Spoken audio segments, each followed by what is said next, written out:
మీరు అమరావతిలో ఇన్వెస్ట్ చేయాలనుకుంటున్నారా? అయితే మీకు ఒక గొప్ప అవకాశం. మా project cyber city 40 acres gated community. ఈ ప్రాజెక్టు కాజా టోల్ ప్లాజాకి అతి దగ్గరలో రామకృష్ణ వెనిజియా బ్యాక్ సైడే, నాగార్జున యూనివర్సిటీ బ్యాక్ సైడే మా ప్రాజెక్ట్ ఉంది. ఈ ప్రాజెక్ట్లో ఇచ్చే ఎమ్యూనిటీస్ 40 feet సిమెంట్ రోడ్లు, అండర్ డ్రైనేజ్, అండర్ ఎలక్ట్రిసిటీ, అదేవిధంగా ప్రతి ప్లాట్కి water tap connection and Buddha meditation theme park and 2 lakh liters water tank capacity and also ప్రతి కార్నర్లో 4 సింహం బొమ్మలు అండ్ ప్రతి ప్లాట్కి ఒక ప్లాంటేషన్ మొక్క, ఆల్రెడీ 400 మొక్కలు నాటాము. అండ్ నేమ్ ప్లేట్, ప్రతి ప్లాట్కి కస్టమర్ నేమ్ కూడా నేమ్ ప్లేట్ మీద రాయడం జరిగింది. So compound wall already finish అయింది, grand entrance arch, so with beautiful amenities. మనం ఫేజ్ 3లో క్లబ్ హౌస్ కూడా ఇస్తున్నాం, G+2 5000 square feetలో. టోటల్ 3 phases ఉంది, phase 1, phase 2, phase 3.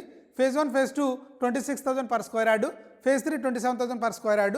ఇప్పుడు మనకి APCRDA లేఅవుట్ ఇది అండ్ అదేవిధంగా 80% bank loan also available and 30 years link documents కూడా మనం ప్రొవైడ్ చేస్తాం. So customer safety and security కోసం. అండ్ ఈ ప్రాజెక్టు మనకు అమరావతి క్యాపిటల్కి జస్ట్ 15 minutes దూరంలో ఉంది అండ్ మంగళగిరికి జస్ట్ 5 kilometers దూరంలో ఉంది. So near by okay super speciality hospitals, okay NRI hospital and అదేవిధంగా AIIMS and Manipal hospital and Lalitha hospital and SRM and VIT and Amrita colleges, VVIT school and college ఇవి very near by. And కంపెనీస్కి వచ్చేసరికి మనకి ఒక Ratan Tata innovation hub, Mayuri tech park and quantum Amaravati quantum valley and ఉత్తరాండాయపాలెంలో ఉన్న electronic city, అతి దగ్గరలో ఉన్న project cyber city. Invest right now to get highest appreciation. So for free site visit contact the number which is on the screen.